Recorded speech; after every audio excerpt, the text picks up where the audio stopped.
Padre Fábio, eu cresci dentro da igreja, apenas estudei em colégios católicos e sempre participei de grupos como o encontro de adolescentes, encontro de jovens.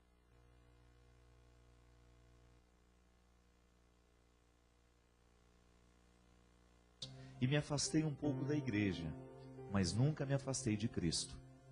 Tenho algumas dúvidas sobre o catolicismo e queria que você me respondesse.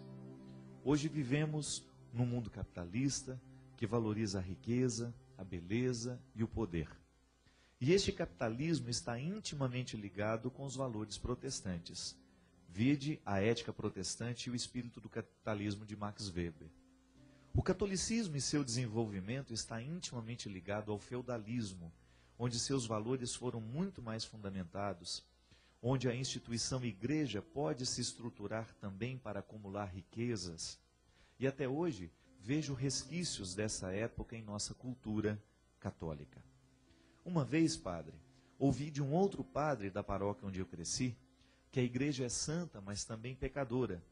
Santa porque tem sua origem em Jesus e Pedro. Pecadora porque é feita por homens e mulheres, como eu e você. Que a igreja erra por ser feita de pessoas filhas de Deus, mas também de santos. Considerando estes pontos acima e a minha experiência dentro da igreja e de vida, me pergunto sobre certos valores que eu cresci ouvindo e que hoje tenho dúvidas. Valores não relativos ao amor, à doação, ao próximo ou a Deus, mas valores relativos ao trabalho, às penitências, às culpas. O catolicismo é muito mais ligado ao humanismo que à racionalidade. Sempre estudei muito e às vezes me pego me punindo por ter estudado bem, por ter um emprego bom, uma família feliz, saudável. Parece que não faz parte da minha cultura. Parece que para eu estar perto de Deus eu devo procurar a pobreza, me penitenciar, abdicar do estudo para viver uma vida apenas espiritual. Parece que estou cometendo um crime quando estou trabalhando e produzindo para a empresa na qual eu trabalho, ou querendo resultados capitalistas. Como disse, acho que isso está muito ligado às minhas raízes católicas. A sociedade nos cobra uma coisa, mas a igreja nos cobra outra. Queria que você desenvolvesse essa relação que vivemos hoje com o mundo capitalista, padre, e sobre isso refletisse. Como ser católico e viver no mundo capitalista e, ao mesmo tempo, administrando valores cristãos que são tão diferentes? Atenciosamente, Andressa. Alguém quer responder aqui? Alguém aqui já viveu isso na carne também, esse conflito? Já? É muito comum isso, né? Quando uma pessoa, sobretudo quando você encontra uma pessoa que fez a experiência de Deus e é uma pessoa de muitos bens. Parece que ela, num primeiro momento, ela até enxerga a riqueza que acumulou, né, como uma contradição aos valores que agora está assumindo, né? Eu achei interessante porque é muito lúcido, né, o discurso da Andressa. E há alguns pontos interessantes, minha filha. Por exemplo, quando você fala que a igreja é divina em Jesus e Pedro, não, ela é divina em Jesus, né, no Cristo, né? Pedro já faz parte da humanidade da igreja. Porque Jesus é o Cristo. E Jesus, quando nós falamos Jesus, nós estamos falando do mistério encarnado, é o Verbo. O Verbo que assume, né, a carne e que tem nome de Jesus. Mas nele está a divindade. Pedro é a continuidade histórica do mistério, né, do mistério que o Cristo institucionaliza, né, e que traz para a humanidade. Até eu acho interessante porque eu tinha um professor na teologia, isso parece heresia, mas não é não, já vou me explicar.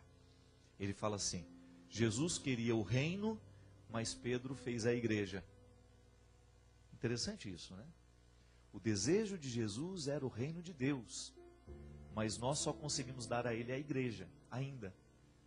Porque a igreja é uma formatação humana, limitada, porque somos humanos, mas estamos a caminho. Por isso que o Concílio Vaticano II fala de maneira tão bonita que o reino de Deus subsiste dentro da igreja. A igreja de Cristo subsiste dentro da igreja católica. Isso é, nós estamos conectados ao princípio do mistério, mas nós não somos a totalidade do mistério revelado. Nós somos a plenitude do mistério revelado. É por isso que nós temos que ter muita tolerância com as outras religiões que são diferentes das nossas. Ela está em conflito porque justamente ela teve um encontro com outras religiões, com outras culturas. E é bonito que a gente também precisa identificar que as outras religiões, as outras culturas, também vivem a sua experiência de Antigo Testamento. Nós também vivemos, antes de chegar a Jesus, a gente passou pela experiência do Antigo Testamento. Então a Igreja de Cristo subsiste na Igreja Católica, tá certo? Então aqui nós temos uma primazia, a primazia de Pedro. É a igreja que Jesus institui, porque ele queria o reino, esta igreja significava a presença do reino. Por isso que hoje, quando nós realizamos a Eucaristia, quando nós atendemos, quando nós ministramos os sacramentos de maneira geral, nós estamos apressando o reino de Deus. Não tem aquela música do Padre Jonas bonita? Somos, Senhor, tua igreja, que apressa a tua vinda gloriosa. Isso é lindo. A igreja apressa a vinda do reino, porque na verdade o nosso objetivo é o reino de Deus. Agora, enquanto nós somos igreja, nós somos limitados. É a parte de Pedro, que negou inclusive o mestre no momento da morte. No momento do Calvário, Pedro negou. Esses limites, minha filha, nós os assumimos com todas as suas características. Os limites sociais, os limites financeiros, os limites econômicos, né? Os limites filosóficos, os limites... Tudo que diz respeito ao nosso limite está dentro da igreja. Porque ela é guiada por homens e mulheres limitados. Nós, o tempo todo, nós queremos ser guiados pelo Espírito Santo. Por isso que a igreja precisa de rezar. A oração é o mecanismo que purifica o que é humano. Isso é tão bonito. Você pensar que quando você reza, você está passando por um processo de purificação daquilo que é excessivo em você. Assim como nós precisamos passar o ouro pelo fogo, né, para purificar, nós também precisamos orar. Nós precisamos ritualizar a nossa fé, porque é o momento em que a gente joga os excessos fora.